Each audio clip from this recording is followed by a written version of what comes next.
The following edition of Connecticut Valley Views is made possible by Windsor Federal Savings, with offices in Windsor, Granby, and Bloomfield. Neighbors helping neighbors since 1936.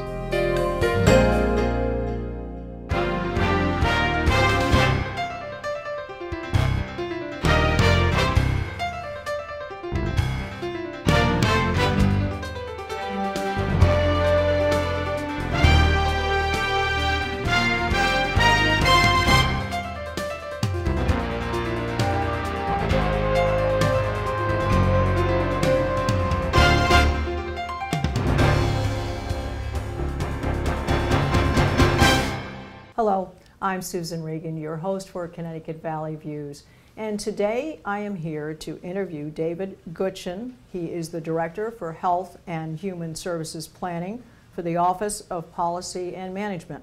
And the subject of our discussion is going to be the Connecticut Partnership for Long-Term Care. David, it's a pleasure to be here, and I thank you very much for your time. Pleasure to be with you. All right, David, your career background, what did you do prior to your current post? I've been with the state of Connecticut now for 22 years, and I actually interned with the Office of Policy and Management as a master's student in social work. And so that was my background, was social work. And I interned on the Connecticut Partnership for Long-Term Care program, which at that point was in the planning stages. And then I got hired by the Office of Policy and Management to work on the partnership. And in 1992, we launched the program, and I became the director, and I've been the director of the program ever since. And so you're well vested, obviously, in this, and your experience not only about long-term care, but what led up to it and its establishment. And that's very important, I think. I've been there from the very beginning, and this is something that I feel very strongly about, both from a policy standpoint, but from a personal standpoint, because long-term care is an issue that affects all of us. Of course, of course. Now, you said, now this was established in 1992, did you say that, for long-term care partnership? And what was the catalyst? I mean, could you identify why someone said, here's something we need to take a look at and start to determine what are the best steps going forward? The reason the partnership got developed was that we had a growing Medicaid budget for long-term care. And for those who don't know, Medicaid is the government's health insurance program, excuse me, for poor people. But by default, it has become the primary payer for long-term care because Medicare and regular health insurance don't pay for long-term care expenses. And so we have more and more people ending up on the Medicaid program because long-term care is so expensive. And so coupled with that and the fact that we knew about the baby boomers, and we knew that going forward we were going to have a larger and larger population that are going to need long-term care, we needed to do something to change how long-term care was financed in the state of Connecticut. And so we developed this innovative program called the Partnership for Long-Term Care as the first program of its kind in the country, actually in 1992, and there are now 40 states operating partnership programs modeled after our So Connecticut was actually then the original template for everybody else to follow? Yes. So that's excellent.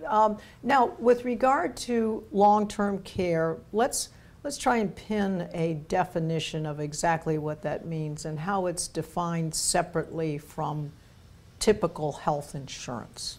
I think the most important thing to understand is that long-term care is not health care. Health care is acute medical care. You go to the doctor, you have surgeries, you have x-rays. The whole goal of the healthcare system is to identify the problem, fix the problem, and restore you to your previous condition. Long-term care is the type of care that people need for an extended period of time, and it's what we call custodial or personal care. It is not skilled care. It is not medical care. It's help with bathing. It's help with dressing. It's help with feeding. Things that most of us do every day independently without thinking about it. But because of either a physical impairment, let's say the aftermath of a stroke, or a cognitive impairment, like Alzheimer's disease or other dementia, you could find yourself in a position where you need assistance with that. And just think about it. Let's say you broke your leg. Right. And the healthcare system is going to take care of you. Right. But for a while, you're going to be in a position where you can't do everything you did before. And you're going to need assistance with that. Hopefully then your leg heals and you go back to where you were. But think about if that doesn't happen and you continue to need that type of services and support. And that's where long-term care comes into play. Is that literally the description? Long-term care. It's for long extended periods of time. Generally, we think of a situation where you'll need it for more than 90 days. And we're talking about chronic conditions that currently there's no cures for. So it might be multiple sclerosis, Parkinson's, Alzheimer's. And one of the problems we have is that because of medical technology, people are living longer, which is a good thing. Yes. But it also means that their risk for long-term care is greater. And because long-term care is not health care, long-term care insurance is not health insurance. So when people are thinking about health insurance, and it's obviously much more prominent now because of the Affordable Care Act. Yes, and the awareness levels there. The awareness is there, and it'll become even greater because Connecticut is going to soon launch its health insurance exchange. So there'll be more information out there about health insurance.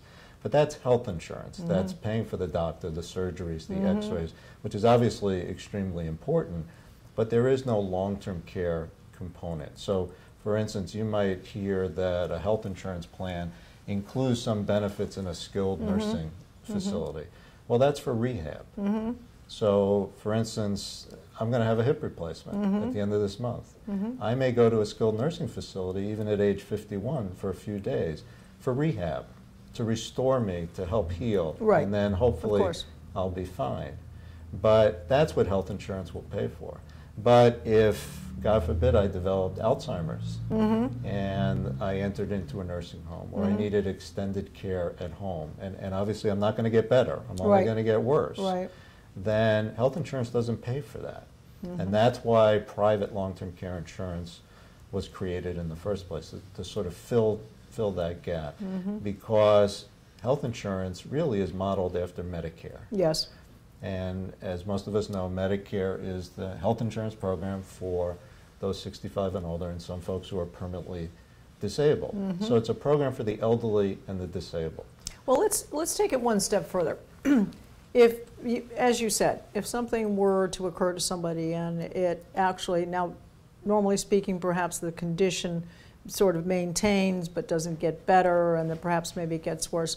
If you pull out of that nosedive and you actually are able to somewhat reestablish your life and not need that care, and you just go on paying your premiums until such time as you may need it again, would it work that way? Because we don't know how things go. Miracles happen, people get better, and they are able to pick up the pieces of their life again, and as long as they're paying their premiums, then does it just remain in place?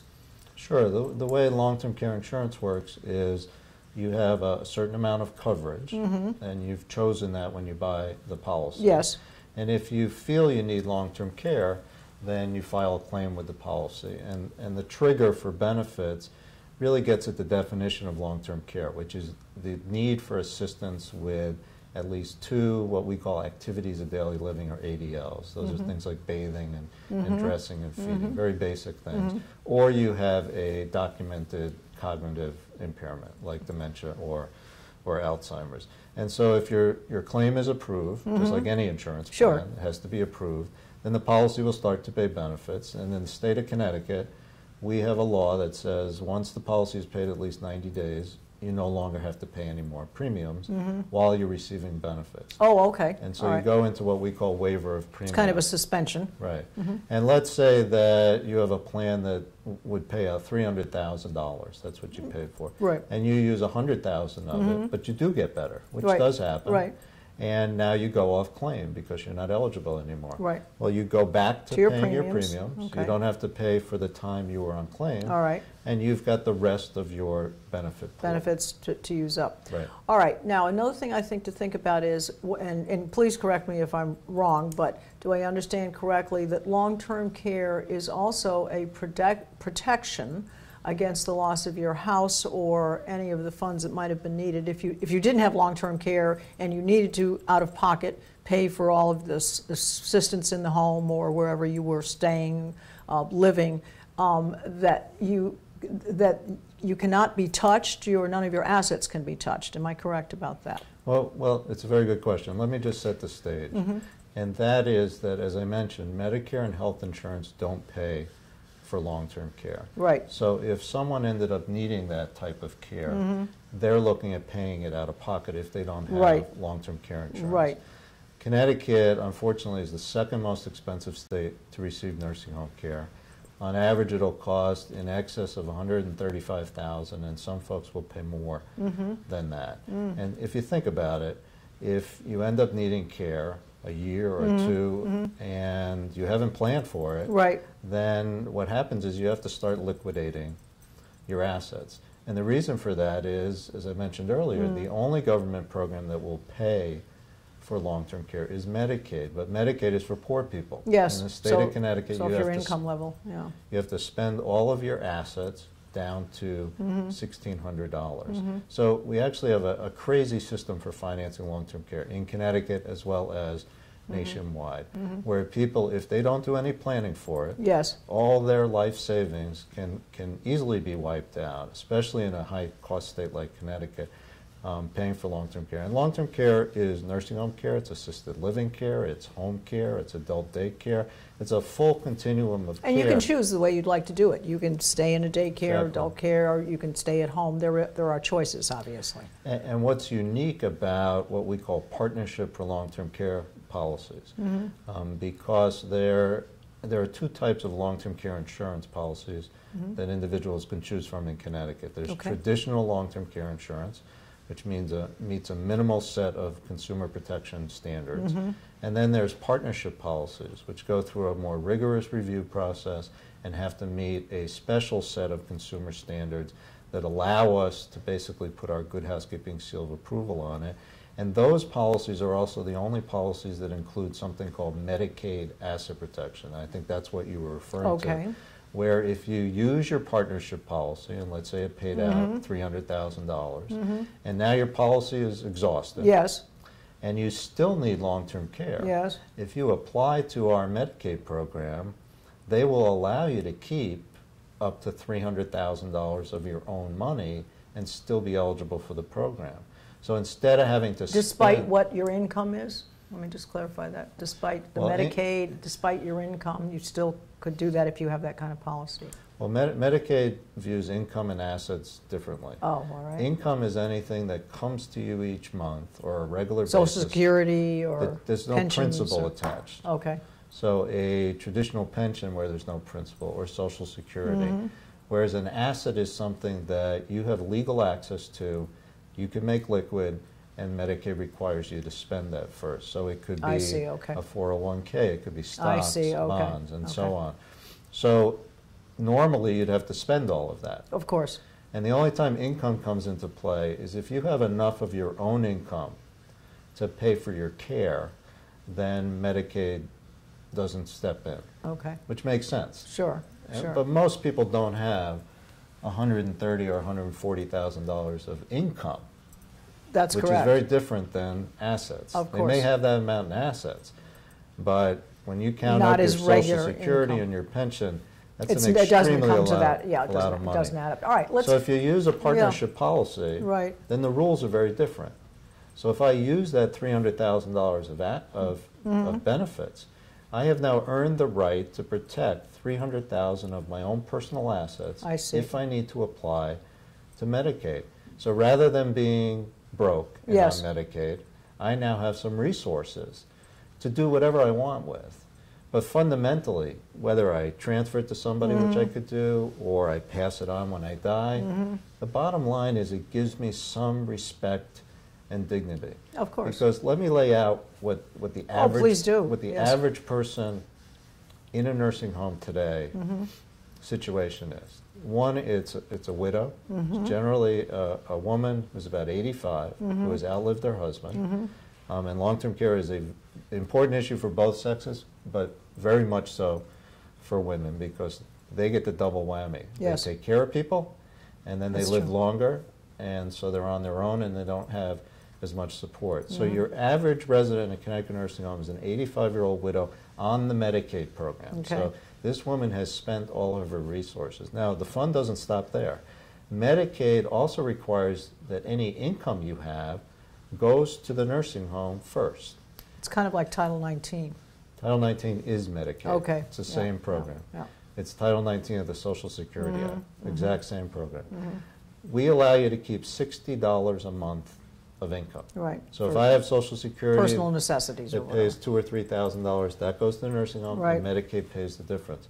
Well, Medicaid doesn't pay for your phone, your cable TV, for any books you might have, for any things that are considered a convenience. And a lot of people think everybody in a nursing home is just a comatose vegetable.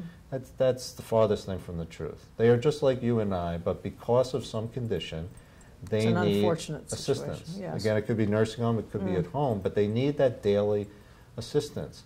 But their mind may be very sharp if they don't have advanced dementia, and they have wishes. They have desires. Of they course. have kids they want to give gifts to, grandkids they want to give They gifts want to to. participate in life. $60 a month doesn't cut it. So now I have $300,000. And so maybe I can write a check to my grandson. Maybe I can write a check for his college fund, which I can't do with $60 a month. Right. So it's not only just I can get things for myself, but I can make a donation to my synagogue, my church. Those things create respect and dignity. At probably the worst moment in someone's life, which is they are now dependent on other people. And that's what long-term care is all about. And we cherish our independence. Oh, we do. Nobody wants to be dependent on somebody else to bathe themselves or dress themselves. But the only thing I can think worse than that is also being financially dependent. And there's a strong stigma about Medicaid because it's for poor people. Yes. Does the government, because obviously you do report into the current administration, do they have a good sense going forward of what this will cost the state based on this? I mean, there's a budget planning for the number of people, how many widows are going to need this, or widowers will need this. I mean, how do you go about doing that? How do you go about plan for that, for the state to be able to? Well, one of the other things that our unit does is what we call a long-term care plan, which looks at the whole gamut, not just insurance, but the needs of Connecticut residents going forward. And clearly there are going to be more people needing long-term care The baby boomers, 20 yes. to 25 years Yep. from now. And our hope is that we can serve more of those people in the community as opposed to the nursing home. So we've projected out it's going to cost billions and billions of dollars to pay for folks in nursing homes, but we can reduce that and serve more people. That is a major thing that is much better with this particular program. All right, let's move on to another question, because it's the Connecticut Partnership.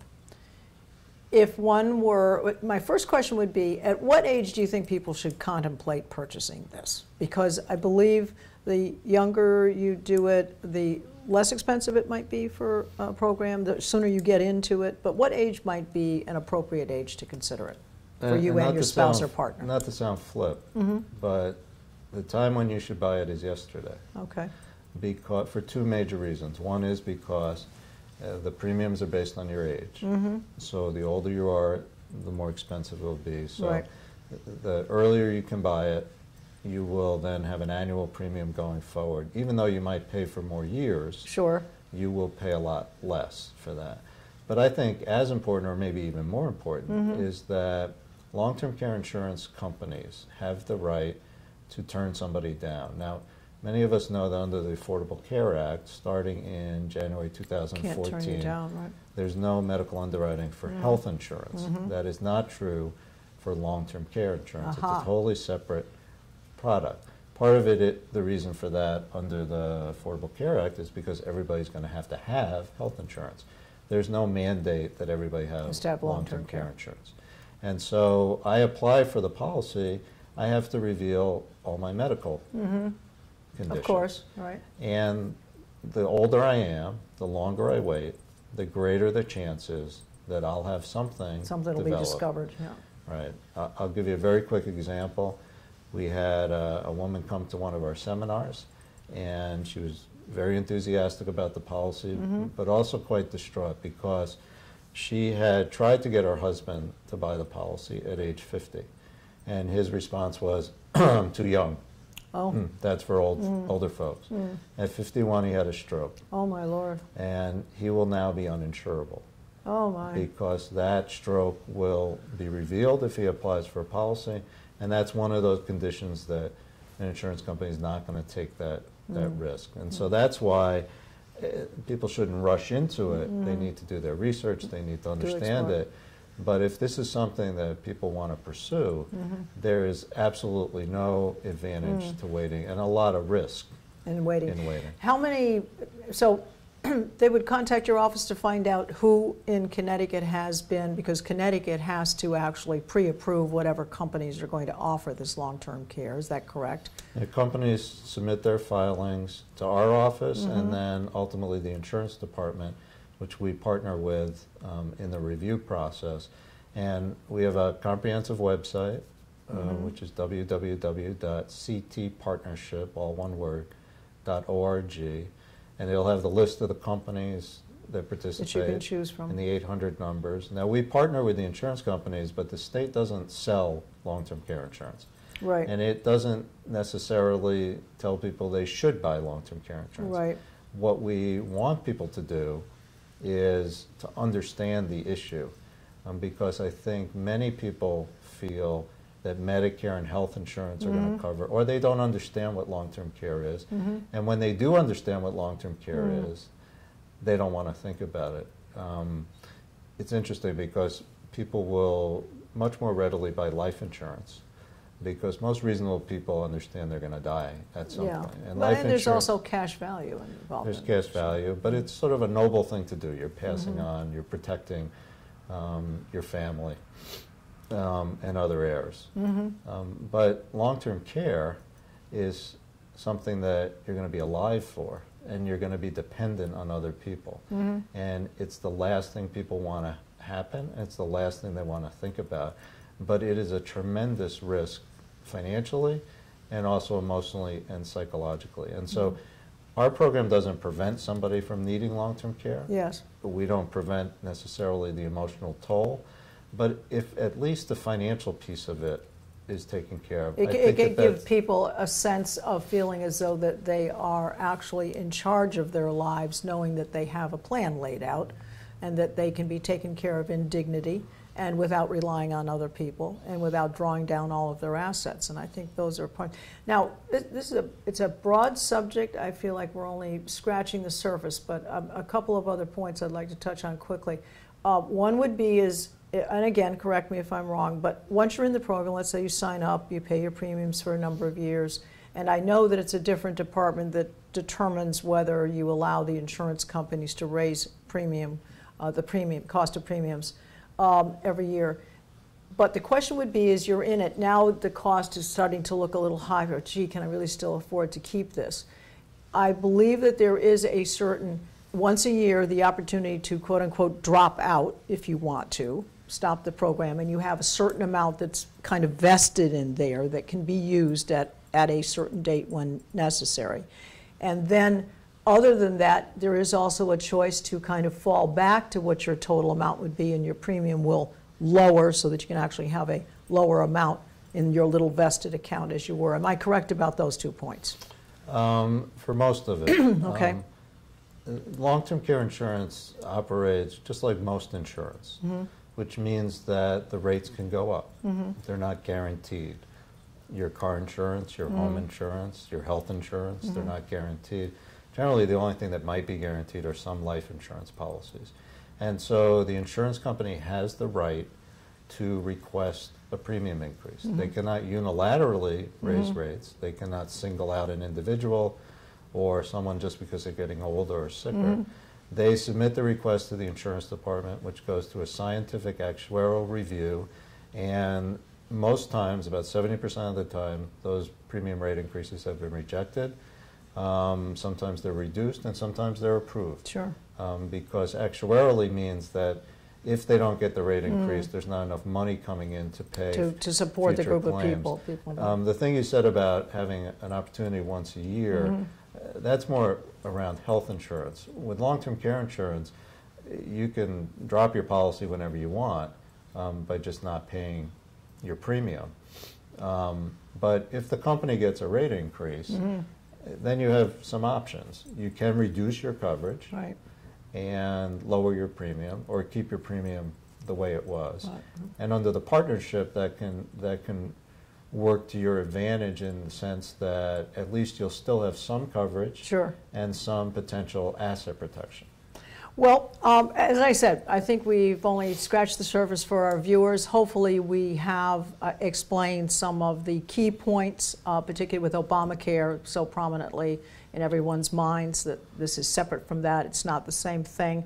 You did mention the fact that you have your website, and I will give it again. It's www.ctpartnership.org, and there's also a 1-800 number, 1-800-547-3443. Well, David, I thank you very much for your time. I know you're very busy. You have a lot of responsibilities in this department, but you've been very kind.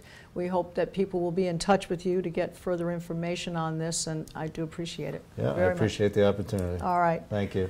Well, if you'd like to see all the programs on our website, www.ctvalleyviews.com. This is Susan Regan. Thank you for joining me in bringing proof to the people.